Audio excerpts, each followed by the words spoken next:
सकाळी सकाळी कसल्या फालतूच्या कुठे मारतेस ग? शिबाई आज पण ही म्हातारी जिवंतच उठली. हे देवा, कधी येणार तो दिवस ज्या दिवशी खेळडी झोपेल पण उठणारच नाही. काळजी करू नको, कावळ्याच्या शापानी गाय काय मरत नाही. म्हणजे सोन्याचं लगीन झाल्याशिवाय नाचून परतून झाल्याशिवाय मी कुठेही जात नाही. आणि आधी तुझ्या पोराला झोपेतून उठव, मग मला औषध उठव. हो सोन्या, ए सोन्या, सोन्या उठ सोन्या. अगं काय अय्या तुम्ही 10 मिनिटं तरी शांतपणे झोपू दे का मला. पहिल्यासारखी जागरण नाहीच झालं होत. तुम्ही इथे काय करताय? काय करता सोन्याच्या ब्रॅकेट मध्ये टेकून आहे का शोधत होतो. अगं झोपलोय. बरं चला, आता उठलाच असला तर आवरून घ्या. ऑफिसला नाही का जायचं तुम्हाला? अगं माझा बॉस सुद्धा तुझ्यापेक्षा जास्त काळजी घेतो माझी. हो का? ठीक आहे मग द्या मला घटस्फोट आणि करा त्याच्याशी संसार. आई बाबा, अहो झालं तुमचं रामराम महाराज चालू. राम राम मराठी नाही, मरा मरा मराठी चालू झालंय. अहो पण काय बरं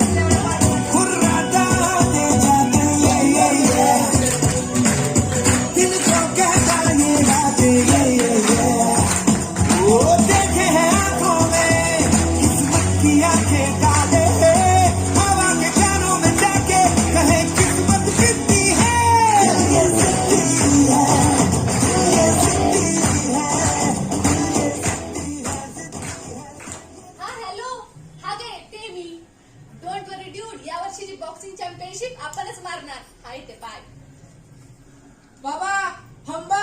अरे तुला का मारत तिथं बॉक्सिंगचं घातलं मार. अहो माहिती झाली बघा. एक्सक्यूज मी दाद्या, हंबा काय हंबा? तू होणार बॉक्सिंग चॅम्पियन बद्दल बोलतोय. बाबा तर सांगा, नाहीतर अशी रे. आई गो शिट यार, यांना पण आत्ताच यायचं होतं. झाली आता ही बॉक्सिंग चॅम्पियन. रंगदेवता आणि रसिक प्रेक्षकांना विनम्र अभिवादन करून सविनय सादर करीत आहोत लघुनाटिका दिले जिद्दी हे. या गाई आता हिला काय झालं आणि बाथरूम मध्ये काय गेले? मला जायचं आहे आंघोळीला. हे काय त्या जरा नको बस. अहो जरा इकडे या. काय सकाळी सकाळी या इकडे.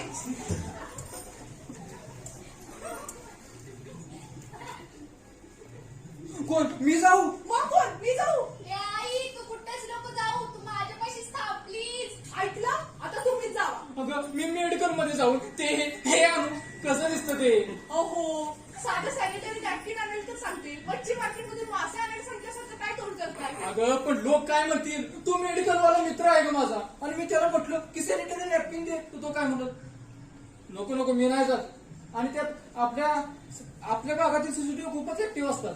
जर माणसांनी मला ते हे खरेदी करतानाचा व्हिडिओ काढला आणि त्याला बॅकग्राऊंड गाणं सोडलं तर काय ते महाराष्ट्रात व्हायरल वर्ग मी. चांगलंच आहे की मग. असं कोणी काय कुत्र विचारत नाही तुम्हाला. अगं तुम्हाला तोंड दाखवायच्या जागीचं राहणार नाही मी. अहो मग कुणाला पाठवू मेडिकल मध्ये? आईला पाठव. काय एक गाडत्या मला सांगतो, अरे लहानाचा मोठा केला, 9 महिने पोटात वाढवला, या वयात कष्ट होत नाही म्हणून असली कामं सांगतो. त्यापेक्षा त्याला दशनाला टाक. मारी त्या पिंटीने त्याच्या बापाला आश्रमात टाकल्यापासून हिने पण सारखं तेच लावले. काय तर म्हणे आश्रमात टाक आश्रमात टाक. अगं आई तुला मी तोपेच्या तोंडी देणार असल्या काय बोलतेस? साधं सॅनिटरी नॅपकिन तयार नाही सांगतोय ना. शी शी शी, देवा परमेश्वरा काय या पत्रभाषा. ओ बघताय ना. अहो सासूबाई तू का हवाच कशाला असलं? आमच्या वेळी कुठं होती असली तेर? मी तर म्हणते तिच्या घरातील एखादं स्वच्छ कापड दे. काय नाही नाही बघा इथे इन्फेक्शन होतं. वा सोन्या वा, माझा अभिमान आहे रे तुझा.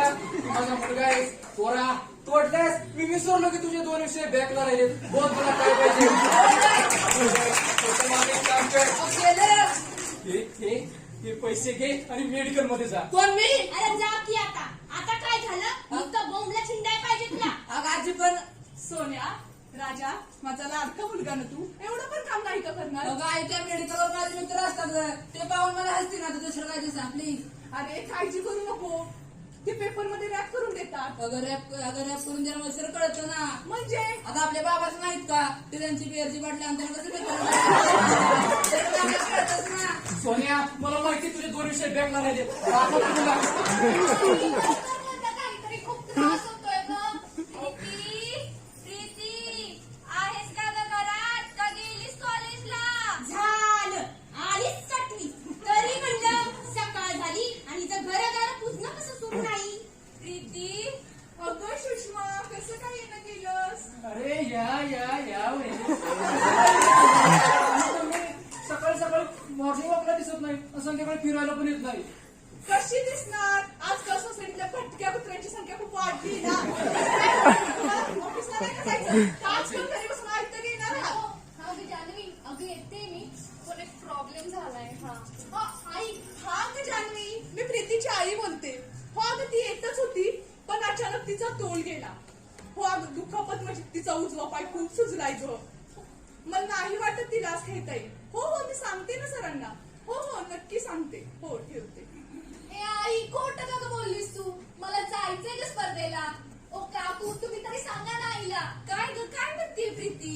अहो काकू माझी बॉक्सिंग चॅम्पियनशिप आहे पण बघा नाही त्याला जाऊनच देत नाही. अरे पण का? अगं आता अशा अवस्थेत कसं जाऊ देऊ मी तिला?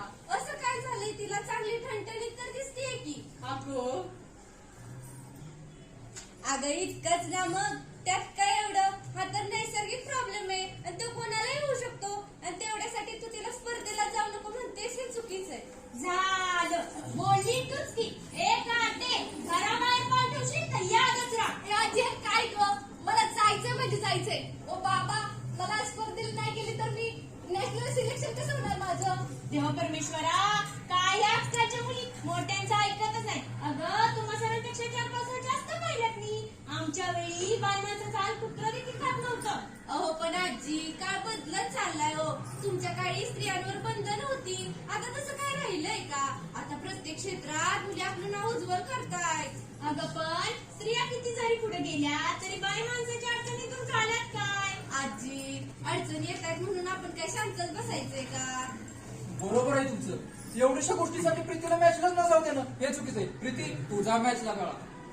खरंय तुमचं. अहो आई, मागच्या वेळी जेव्हा प्रीतीची मॅच होती तिने ती मॅच जिंकावी म्हणून तुम्हीच तर दिवसभर उपवास केले होते आणि जेव्हा प्रीती मॅच जिंकली तेव्हा तुम्हाला किती आनंद झाला होता. मग आम्ही तिला का अडवताय? बरोबर आहे आई तुझं आणि तिने खूप मेहनत केली आहे का त्या मॅचसाठी. सकाळ सकाळ उठून प्रॅक्टिस केली आहे. प्रीती तुझा ग मॅचला त्या आजी तर गप्प बस. अगं आई आता कुठे चालली आहे? जातेच मी. अगं घरात काय भांडणं होत नाहीत का? तेवढ्या कारणासाठी तू वृद्धाश्रमात कळत नाही. मग? मेडिकल मध्ये चाललंय. तुमच्यापैकी कोणच जात नाही. मला गेलंच पाहिजे. शेवटी नात आहे ती माझी. ए प्रीती, या बरोबर आजी, यावेळेसची बॉक्सिंग नॅशनल चॅम्पियनशिप मीच मारणार आणि ते मेडल आणून पहिल्यांदा तुझ्या गळ्यात घालेल. लालाची गाण्यात माझी ती. काकू, एक फोटो